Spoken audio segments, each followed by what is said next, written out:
श्रीराम. आज आपण मनोबोधामधला 113वा श्लोक अभ्यासणार आहोत.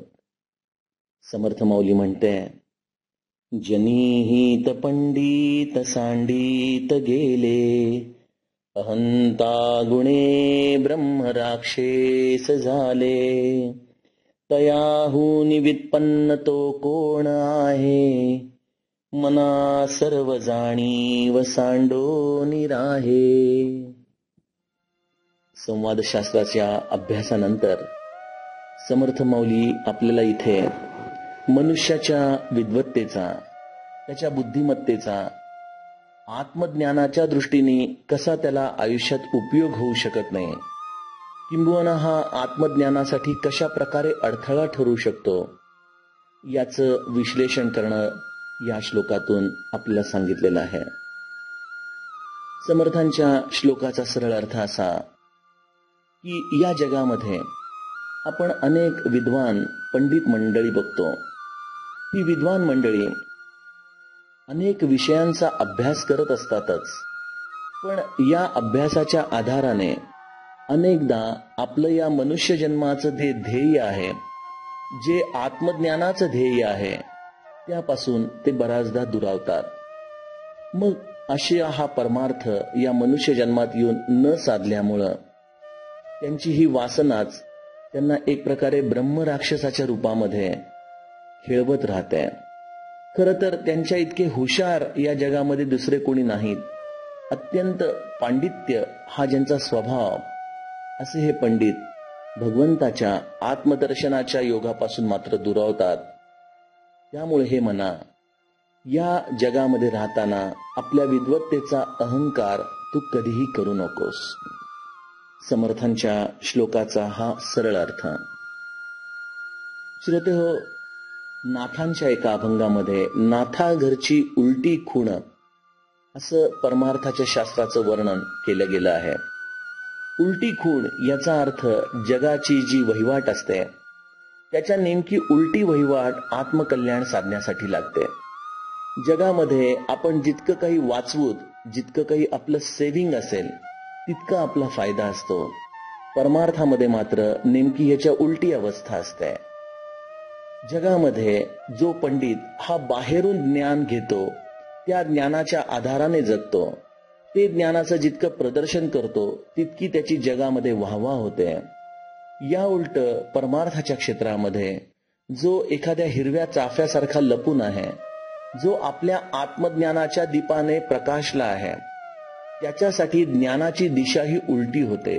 ज्ञान हे आतमध्ये प्रगटतं आणि मग तिथून ते वाणी वाटे, आपल्या दृष्टी वाटे, आपल्या लेखणी वाटे जनमानसापर्यंत पोहोचतं.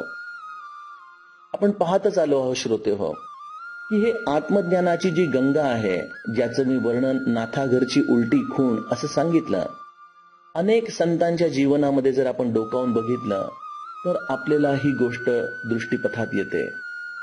आपण बघा, ज्ञानेश्वर महाराजांनी एवढी मोठी ज्ञानेश्वरी आपल्या या 21 वर्षाच्या जीवन आयुष्यामध्ये लिहिली.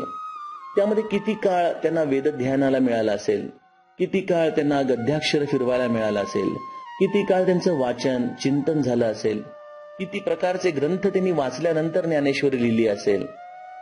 या सर्व प्रश्नांचा जर विचार केला तर लक्षात येतं की यापैकी कदाचित कुठलीच गोष्ट त्यांनी ज्ञानेश्वरी लिहिण्याच्या दृष्टीने केली नव्हती. तीच गोष्ट जर तुकाराम महाराजांच्या बाबतीत बोलायची झाली तर आजच्या काळामध्ये जे कवित्व तुकाराम महाराजांनी आपल्या गाथेमध्ये सांगितलेलं आहे, ते कवित्व जर करायचं असेल तर कमीत कमी आर्ट्स या सेक्शनची बॅचलर डिग्री तरी असणं अत्यावश्यक आहे. मग तुकाराम महाराजांनी पहिले BA ऑनर्स अशी कुठली पदवी घेतली होती का? तुकाराम कुठल्या साहित्यकाकडे गेले होते का? तुकाराम महाराज अभंगांना पट्टी कशी लावायची हे शिकून मग अभंग करायला लागले का? तुकाराम महाराजांनी जर यापैकी कुठलीही गोष्ट केली आहे असा प्रश्न विचारला तर याचं उत्तर निश्चितपणे नाही येतं. आणि तरी देखील तुकाराम महाराजांची गाथा ही एवढी परिपूर्ण आहे. श्री महाराजांच्या जीवनामध्ये जरी डोकवलं, गोंदवलेकर महाराजांच्या आयुष्यामध्ये जरी आपण पाहिलं, तरी ब्रह्मानंद महाराजांसारखे षटशास्त्री त्यांच्या चरणाशी लीन झाले. आणि श्री महाराज मात्र अगदी दुसरी तिसरी इयत्ता शिकलेले, पण हे आत्मज्ञानी असे संत की जेव्हा संस्कृत मधला एखादा अत्यंत अवघड क्लिष्ट श्लोक एखाद्या अत्यंत विद्वान सत्पुरुषाला देखील जेव्हा कळायचा नाही, तेव्हा त्याचा अर्थ लीलया त्यांच्या अंतःकरणामध्ये समजावून सांगणारे असे श्री महाराज होते. त्यामुळं या आत्मज्ञानाची गंगा जेव्हा या लौकिक जगात आपण बघतो, तेव्हा बऱ्याचदा असं लक्षात येतं की अगदी शालेय शिक्षण किंवा त्याच्यापेक्षाही कमी शिक्षण असलेल्या मंडळींनी या आत्मज्ञानाची स्थिती प्राप्त करून घेतलेली आहे आणि त्यांच्या चरणाशी मात्र अत्यंत विद्वान, पण ज्यांना जाणीव झालेली आहे आपल्या विद्वत्तेची की ही सगळी फोल आहे, अशा मंडळींना अशा या आत्मज्ञानी सत्पुरुषांनी आपल्या चरणापाशी घेतलंय.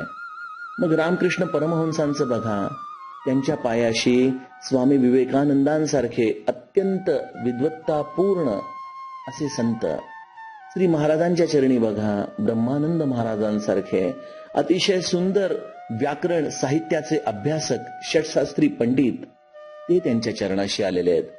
त्यामुळे या आत्मज्ञानाच्या स्थितीला यातून आपण एका निष्कर्षाप्रत जाऊ शकतो की शालेय शिक्षण असलं काय किंवा नसलं काय, या दोन्हीही स्थितींच्या पलीकडं ही आत्मज्ञानाची स्थिती आहे. किंबहुना अनेकदा हे ज्ञानच या आत्मज्ञानाच्या स्थितीला जाण्यासाठी अडथळा देखील ठरतं. त्यामुळं या परमार्थाच्या इतिहासाच्या पटलावरती जितके संत हे एका अर्थाने लौकिक शिक्षणांपासून वंचित राहिले, पण तरी देखील आत्मज्ञानी संतांमध्ये त्यांची एकाहून एक दाटी आहे. त्या उलट अत्यंत उच्च विद्या विभूषित असे अगदी हाताच्या बोटावर मोडणे इतकेच संत मंडळी या परमार्थाच्या फलकावर आपले नाव लावू शकलेले आहेत. ज्यांनी परमार्थामध्ये देखील आत्मज्ञान मिळवलं आणि लौकिकामध्ये देखील ज्यांना अगदी बुद्धिमान असं संबोधलं जाऊ शकेल, अशांपैकी अगदी अनादी काळापासून जर बघायचं झालं तर अनेक संत आहेतच, पण 16व्या शतकामध्ये एकनाथ महाराज आहेत की जे अत्यंत विद्वत्ता संपन्न होते. तसंच रामकृष्ण परमहंसांच्या मगाशी मी म्हटल्याप्रमाणे विवेकानंदांचंही ते स्थान, श्री महाराजांच्या ब्रह्मानंद महाराजांचंही ते स्थान आणि त्यांच्याच तोडीचे एक अत्यंत लौकिक जगातले उच्चभ्रू विद्याविभूषित असे गुरुदेव रानडेंची देखील आठवण या निमित्ताने होते की जे विद्यापीठाचे चान्सलर या पदापर्यंत गेलेले आहेत आणि तरी देखील आत्मज्ञानाच्या सिंहासनावर या इतर संतांसारखेच आरूढ झालेले आहेत. श्रोत्यो, यातून आणखीन एक निष्कर्ष वेगळा असा निघतो की आत्मज्ञानासाठी लौकिक जीवनातील विद्या ही अडथळा नाहीच. मुळे ती तुमच्याकडे असो किंवा तुम्ही त्यामध्ये अत्यंत पारंगत असो, मुद्दा हा त्या लौकिक विद्येचा नाहीच. कुठलेच संत हे आपल्याला लौकिक विद्येपासून दूर जा असं सांगत नाहीत, पण लौकिक विद्येमुळं येणारा जो अहंकार आहे तो मात्र निश्चितच परमार्थाला घातक आहे. या आत्मज्ञानाकडे ज्यांना वाटचाल करायची आहे त्यांच्यापैकी अनेक जणांनी आपल्या जीवनामध्ये आपल्या सद्गुरूच्या चरणी जाऊन अभूतपूर्व असं कार्य केलेलं आहे. त्यामध्ये श्री ब्रह्मानंद महाराजांची मला प्रकर्षाने आठवण आपल्याला सांगावीशी वाटते. ब्रह्मानंद महाराज हे षटशास्त्री संस्कृतचे अत्यंत गाढे अभ्यासक, अनेक प्रकारचं साहित्य व्याकरण याचा त्यांचा अभ्यास, आणि हे जेव्हा श्री गोंदवलेकर महाराजांच्या चरणी इंदोर क्षेत्री नतमस्तक झाले, शरणागत झाले, त्यांनी महाराजांचे पाय धरले आणि महाराजांचे पाय धरल्यानंतर आपलं डोकं वरती उचलायला तयार होईनात. यावरती श्री महाराज म्हणाले, अहो आपल्याला काय पाहिजे, आपण असं आपलं डोकं का बरं उचलत नाही वरती. यावरती ब्रह्मानंद महाराज इतकंच म्हणतात की महाराज, माझी सगळी बुद्धिमत्ता, माझी ही विद्वत्ता, माझं हे सगळं चातुर्य, हे सगळं काढून घेतलं म्हणा तरच मी माझं डोकं उचलतो. आणि काय महात्म्य या ब्रह्मानंद महाराजांचं की आयुष्याच्या अंतकाळापर्यंत कधी आपल्या गुरुच्या समोर ज्ञान दाखवण्याची त्यांना साधी उर्मी देखील आली नाही. आपलं मौन पाळून आपले नजर केवळ श्री महाराजांच्या चरणांवरती केंद्रित ठेवून ह्यांनी इतकं अगाध कार्य केलं. श्रोते हो, त्यामुळं लौकिक जीवनातील विद्वत्ता हा देखील अडथळा नाही, तर या विद्वत्तेच्या पोटी येणारी अहंता हा मुळी आत्मज्ञानाचा सगळ्यात मोठा अडथळा आहे. आणि ही अहंता पंडित लोक नेमकी विसरून जातात. त्यांना असं वाटतं की मी एवढं मोठं पुस्तक वाचलंय, मी एवढा अभ्यास केलाय, मी वेदाचं एवढं अध्ययन केलंय, हे वेद माझ्या मुखावरती आहेत, अशी माझी स्थिती असताना यापेक्षा आत्मज्ञान ते वेगळं काय असणार. यामुळे ही अहंता हाच त्यांच्या जीवनातला फार मोठा अडथळा या आत्मज्ञानापासून होतो. संतांची, सद्गुरूची कृपा झाल्याशिवाय ही अहंता दूर होऊ शकत नाही. पण संत ही तेव्हाच कृपा करतात जेव्हा तुमच्या जीवनामध्ये त्याच्याविषयी अपार व्याकुळता असते. पण ज्ञानाची गंमत अशी की मला हे सगळं माहितीये, मला हे सगळं माहितीये, या भावनेपोटी त्याच्यात निर्माण होणारी अहंता आम्हाला सद्गुरूच्या चरणांजवळ जाऊन व्याकुळताच निर्माण करू देत नाही.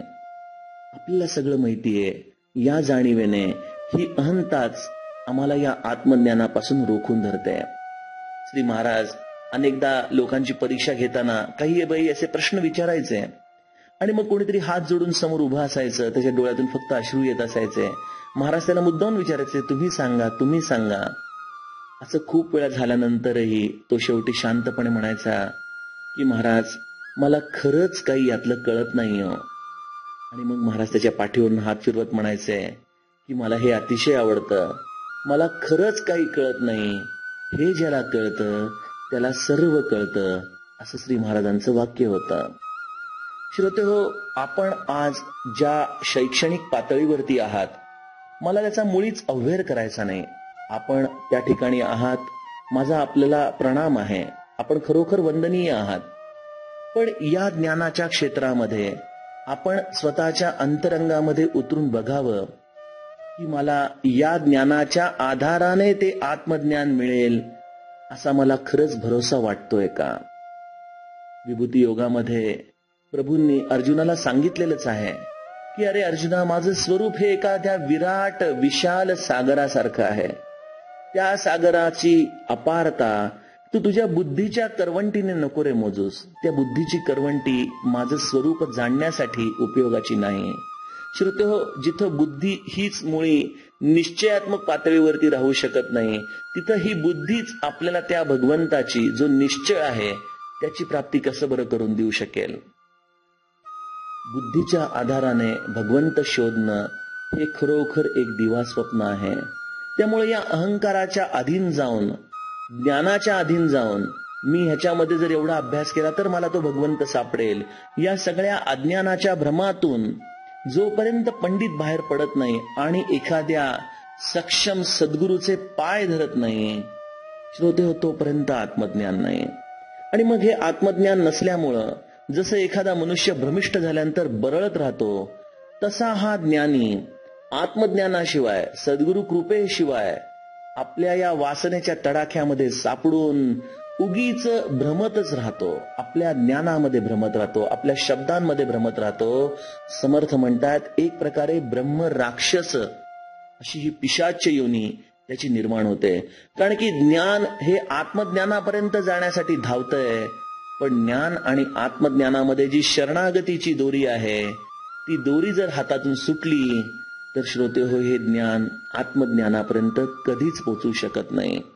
मग असा ब्रह्मराक्षस झालेला जीव हा अनेक योन्यांमध्ये फिरून येतो आणि मग हळूहळू कुठंतरी एखाद्या क्षणी कुठल्या तरी सत्पुरुषाची त्याच्यावरती कृपादृष्टी होते. त्यामुळे श्रोते, यातून एक अतिशय महत्वाचा धागा समर्थ आपल्याला सांगतायत की आपल्या जीवनात आपल्या ज्ञानाचा अहंकार कधी ठेवू नका. दुसरं, आपल्या ज्ञानाच्या मुळे कुठल्याही संताला आपण अज्ञानी, अशिक्षित म्हणून हिणवू नका. कारण की आत्मज्ञानी संत हा आपल्या सगळ्यांचा बाप आहे. तो हे आत्मज्ञान जाणून आपल्या जीवनात न उमलणाऱ्या गोष्टींचं ज्ञान आपल्याला करून देऊ शकतो. त्यामुळे आत्मज्ञान ही ज्ञानाची सर्वोत्तम अवस्था आहे. आणि सगळ्यात तिसरी प्रधान गोष्ट, आपलं जरी शिक्षण खूप असलं, आपण जरी अत्यंत उच्च विद्या विभूषित असलो, पण या ज्ञानाचा जर अहंकार आपण काढू शकलो, आपल्या जीवनात जर ती विनयशीलता आणू शकलो, तर लहानपणापासून आपल्याला जे शिकवलंय ते विद्या विनयेन शोभते, अशी जर आपली अवस्था करू शकलो तर रामकृष्ण ज्याची वाट बघत होते असे विवेकानंद आपण होऊ शकूत. श्री महाराज ज्यांची वाट बघत होते असे ब्रह्मानंद महाराज आपण घडू शकूत. श्रोतेहो, प्रश्न हा शिक्षणाचा नाही, प्रश्न हा अहंतेचा आहे, जाणीवेचा आहे. ती जाणीव आपल्या जीवनातून जर त्यागून आपण सत्पुरुषाच्या चरणांची सेवा करू शकलो तर हे ज्ञान असूनही आपल्यासाठी त्रासदायक ठरू शकत नाही. आणि गुरुची कृपा, सद्गुरूची कृपा, या आत्मज्ञानाचा परिसस्पर्श आपल्या हृदयामध्ये उमटवते. जानकी जीवन स्मरण. जय जय राम.